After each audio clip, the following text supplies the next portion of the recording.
वृद्ध महिलेच्या हत्येविरोधात नागरिक संतप्त. नागरिकांचा मुंबई आग्रा महामार्गावर रास्ता रोको. आज धुळे शहरातील मोहाडी उपनगर या भागात एका 70 वर्षीय वृद्ध महिलेची निर्घृण हत्या करण्यात आली. प्रथमदर्शनीय चोरीच्या उद्देशानं घरात शिरलेल्या संशयित आरोपींनी ही हत्या केल्याचं बोललं जात आहे.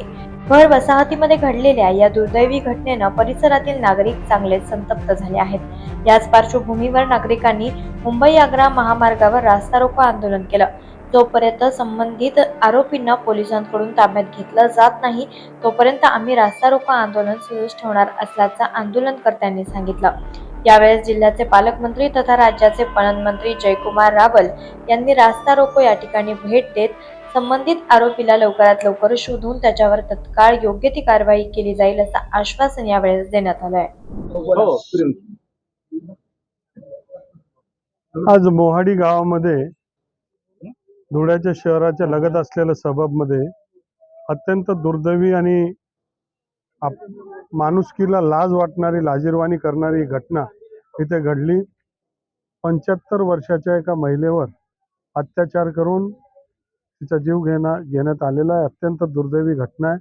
सर्वात प्रथम या घटनेचा मी तीव्र शब्दामध्ये पालकमंत्री या नात्याने निषेध करतो. माणुसकीला लाजिरवाणारी ही घटना आहे.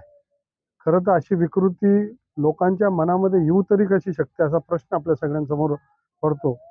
परंतु अशी घटना घडल्यामुळे एक लोकांमध्ये नाराजगी, एक संताप, रागाची भावना आहे आणि म्हणून मी इथल्या पोलीस अधीक्षक, ॲडिशनल SP या सगळ्या यंत्रणेला तात्काळ याच्यामध्ये सखोल चौकशी झाली पाहिजे आणि चौकशी करून गुन्हेगारांना पकडून त्यांच्यावर कडक कारवाई झाली पाहिजे. पुढच्या काळामध्ये यांना फास्ट ट्रॅक कोर्टच्या माध्यमातून या गुन्हेगारांना शोधून त्यांच्यावर फाशीची शिक्षा कशी होऊ शकेल हा प्रयत्न सुद्धा पुढच्या काळामध्ये आम्ही करणार.